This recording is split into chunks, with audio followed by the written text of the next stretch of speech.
Hey there, I'm Mei Ling and I'm 29 years old. Anyone who grew up Asian American will tell you that it's no walk in the park. Being Chinese American, I've been subjected to a few unsavory encounters in my life. Needless to say, I've gotten used to being discriminated against as well as learning to fight for my dignity. I had learned to navigate through life with resilience.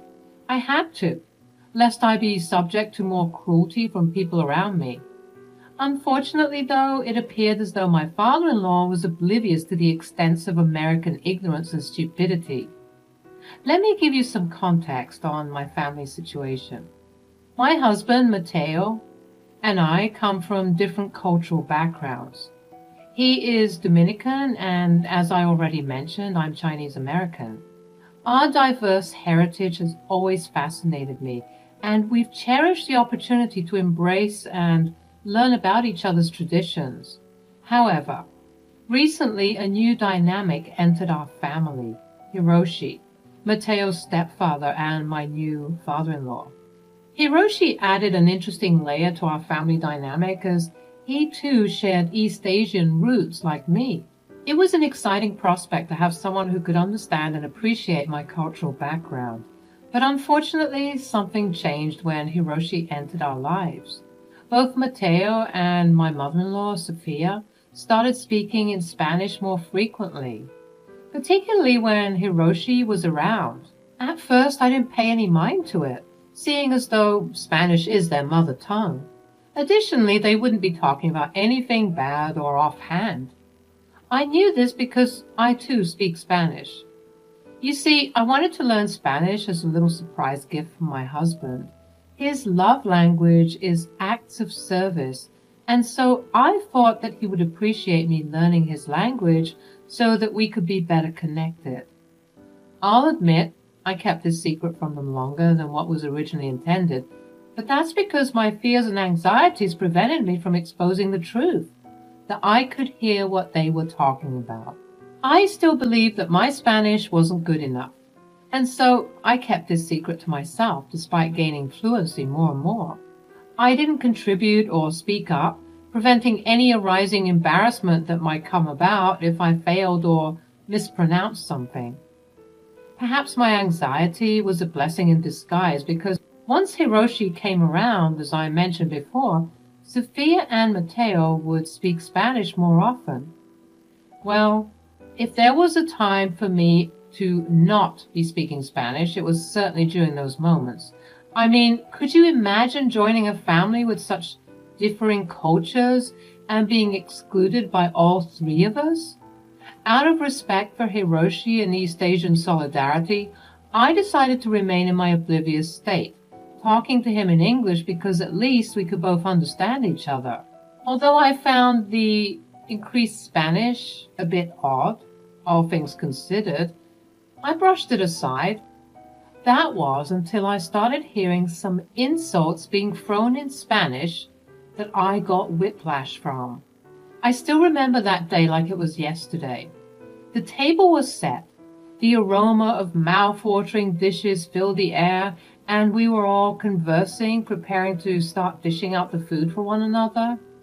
But destiny had other plans. As I reached for the gravy boat, my hand slipped and the gravy spilled like a river of regret. Well, you can imagine the chaos that ensued. Sophia, my dear mother-in-law, unleashed a string of expletives in Spanish. I mean, I don't need to be fluent in Spanish to know when someone's hurling insults my way. It stung. But my knight in shining armor, Mateo, came to my rescue. He defended me, telling his mother that such remarks are uncalled for. And then Sophia dropped a bomb and shattered my heart. And she said, "Why are you defending her? It's not like she can hear us anyways." Those words hit me like a punch to the gut. Ironically enough, it stung worse than the expletives she used before.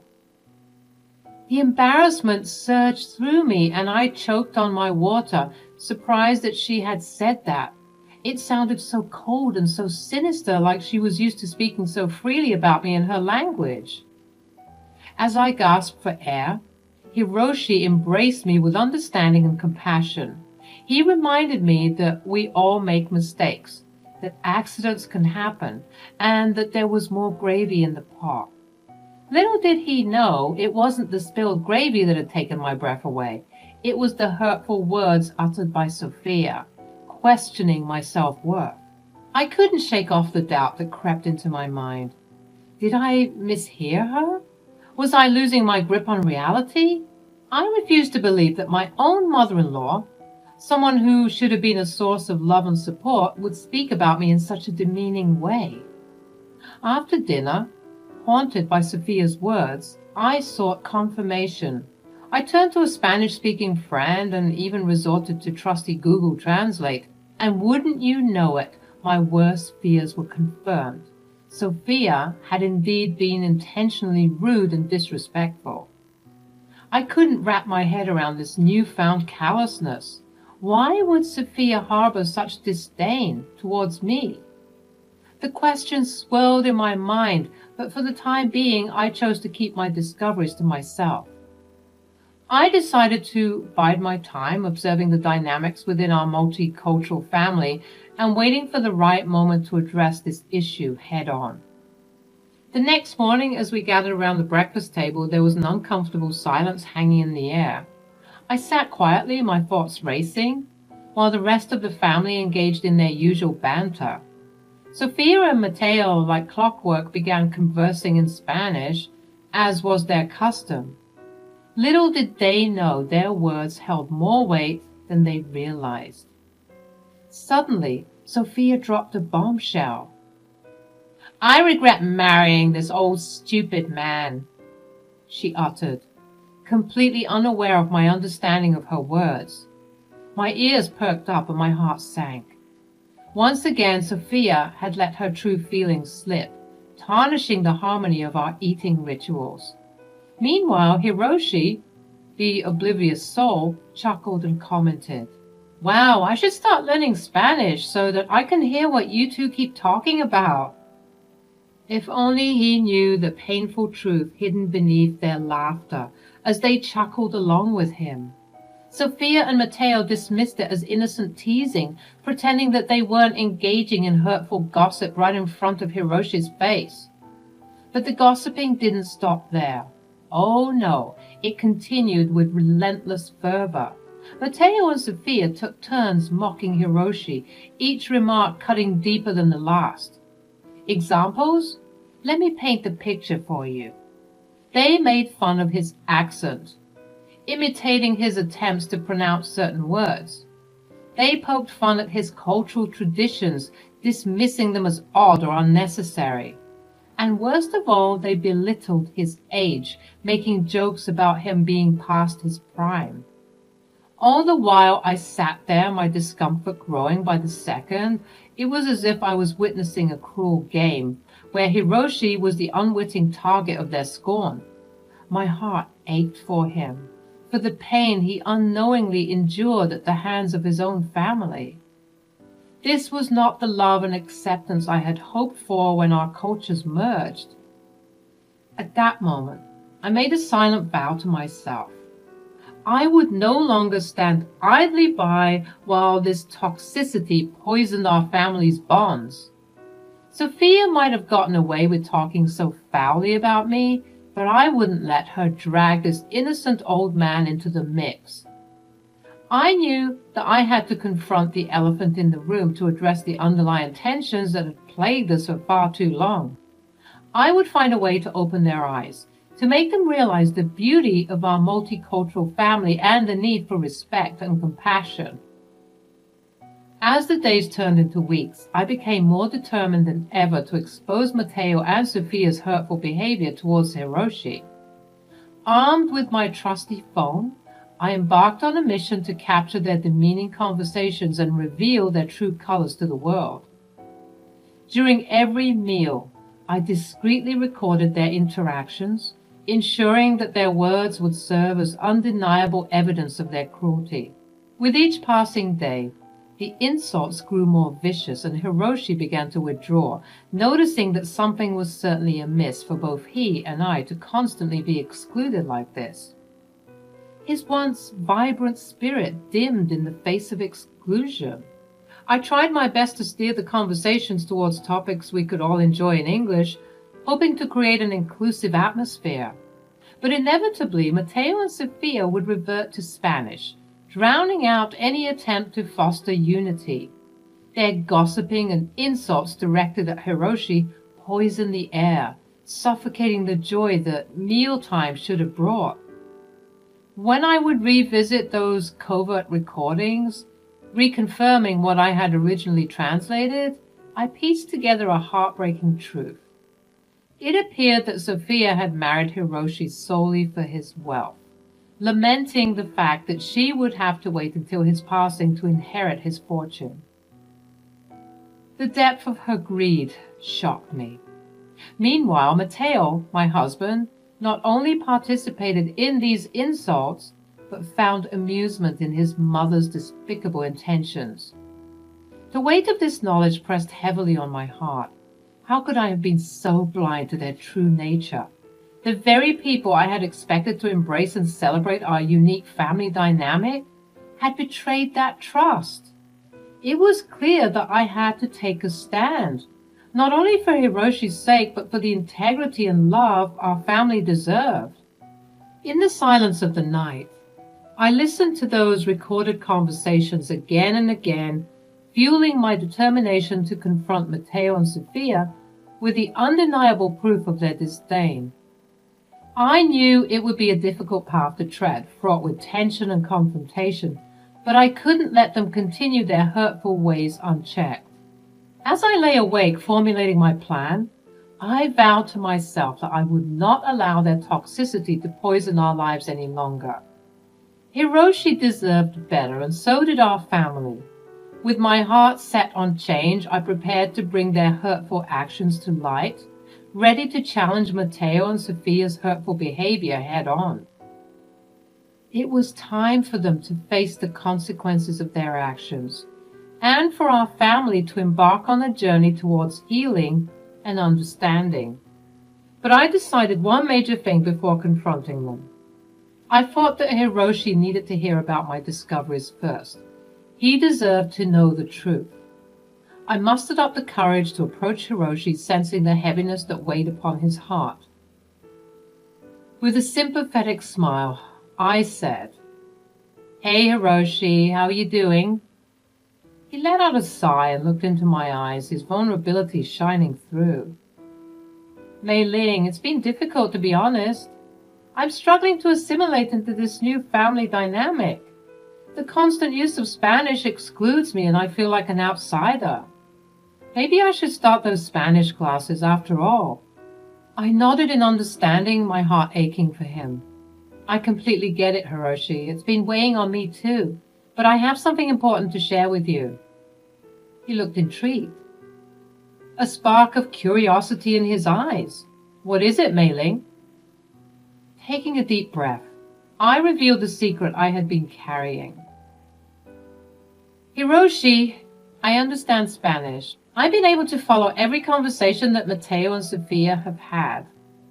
They didn't know because I never joined in on the Spanish conversations. I kept it a secret because I felt anxious and embarrassed about my pronunciation and grasp of the language. But I do understand them completely." Hiroshi's eyes widened in surprise. "Why didn't you ever let them know? I'm sure they would have helped you with the pronunciation and stuff." I smiled ruefully. "Well, Hiroshi, you're probably right. Like I said, I was anxious and embarrassed, and it was meant to be a surprise for Mateo after I'd learned enough of the language to have meaningful dialogue. But then I kept putting it off, thinking perhaps he wouldn't be impressed. Regardless, perhaps me not telling them was a blessing in disguise." "What do you mean?" "By keeping this secret, I was able to listen in on their conversations. And what I heard was hurtful and disrespectful. They've been ganging up on you, insulting you behind your back, They thought the language barrier protected them, but now they'll have to face the consequences. Confusion mixed with concern as Hiroshi tried to process my revelation. What do you mean? What have they been saying about me? Taking his hands in mine, I spoke with conviction. Hiroshi, they've been mocking you, making fun of you, and even speaking ill of you. It's been going on for weeks, and it's absolutely awful that they can speak so openly about you under the guise of a language barrier. His eyes filled with a mix of surprise, hurt, and gratitude. I don't know what to say. Thank you for telling me the truth. I never imagined they would be capable of such behavior. What exactly have they been saying? I braced myself, knowing that the truth would completely shatter him. Hiroshi, I understand that this might be hard to believe, but it's the truth, and I have to tell you what I know. Sophia married you for your money, and both she and Matteo are eagerly waiting for your passing so they can inherit your fortune. As the weight of my words sank in, Hiroshi's initial disbelief turned into a mixture of shock and confusion. Hiroshi's eyes widened in disbelief. I reached out gently, placing a hand on his shoulder, but he moved away. No, Mei Ling, you must be mistaken. Sophia loves me, and Matteo loves me too. They wouldn't do that. Are you sure you're being honest with me? Maybe it's you who's trying to cheat me. With determination in my voice, I assured him. Hiroshi, I wouldn't bring this up if I didn't have concrete evidence. I recorded their conversations, and you can hear it for yourself. Check with any Spanish-speaking person you know to confirm what they're saying. At that moment, I airdropped the recordings to Hiroshi's phone, allowing him to uncover the truth for himself.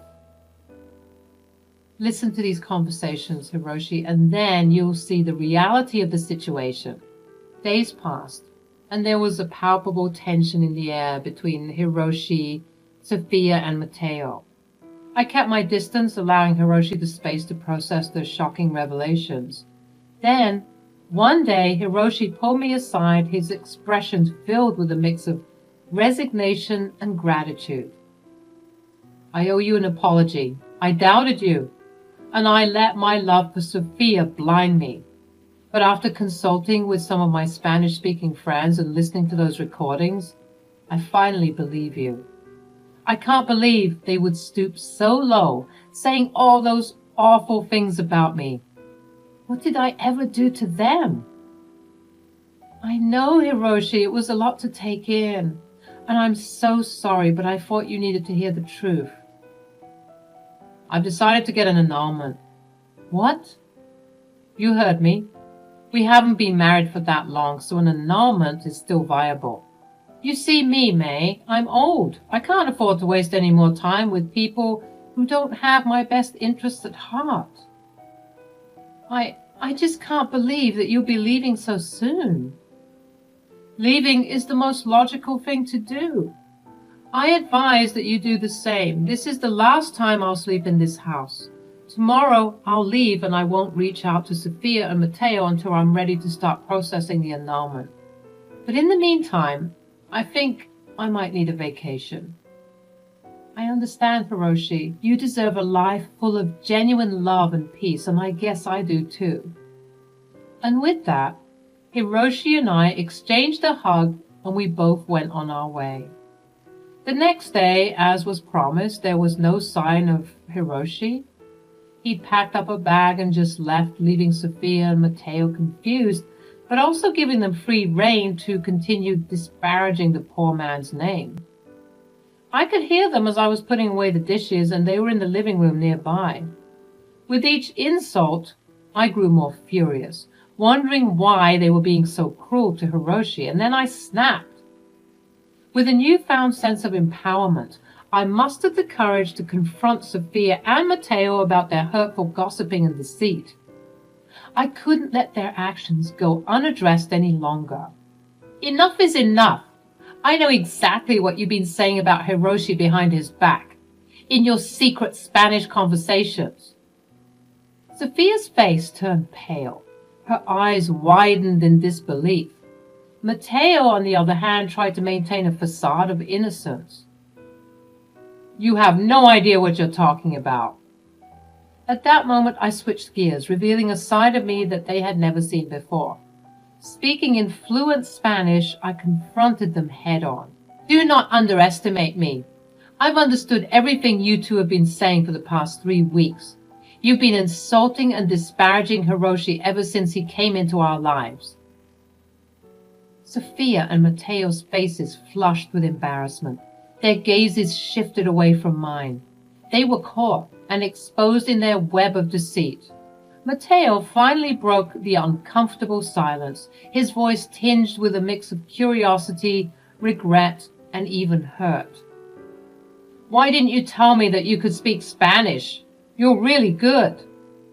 A bitter smile formed on my lips as I replied. I was embarrassed by my imperfect Spanish, but now I realized that my hidden knowledge allowed me to discover the truth about your true colors, about the malicious intentions you've harbored towards Hiroshi. Their eyes widened, unable to comprehend the magnitude of the situation. Sophia's voice trembled as she desperately asked, What do you mean, Mei Ling? Taking a deep breath, I revealed the truth, piece by piece. I've informed Hiroshi about everything. He's currently enjoying a well-deserved vacation far away from the toxicity of this household. And, thanks to his newfound clarity, he has decided to pursue an annulment. So you're not going to get the money.